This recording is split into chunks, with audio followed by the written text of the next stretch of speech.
kind of, I think, local opposition is the most important.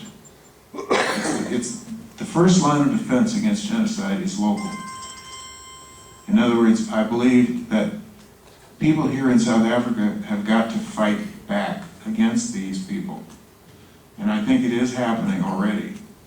You have to fight back using the courts, using the political system, using the everything you have. And I know this is going to sound perhaps incendiary, and I don't mean it to be, but for God's sake, do not disarm. Do not disarm. You know, in our Second Amendment in our U.S. Constitution, we recognized that the final defense against tyranny is self-defense.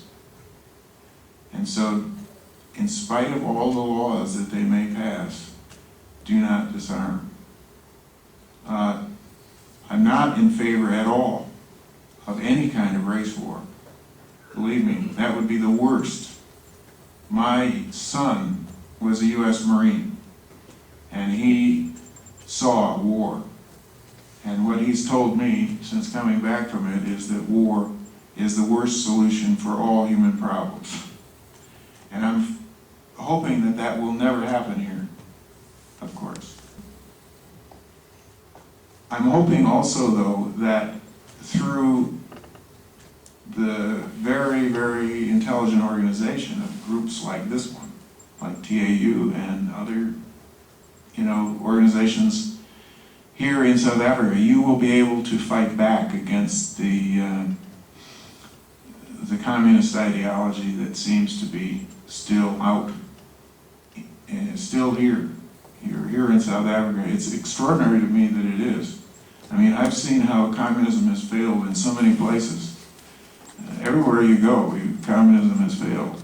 But apparently the people here who are communists don't get it.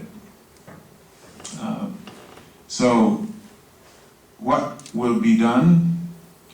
Well, I don't know for sure exactly what would be done in terms of military intervention. Hopefully it would never come to that. But what I would hope is this, and in fact F.W. de Klerk himself said this to me yesterday.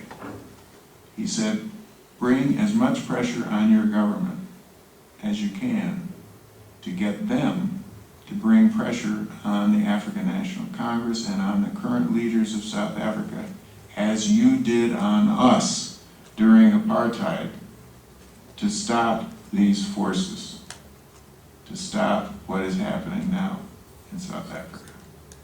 I thought that was the best advice I had heard.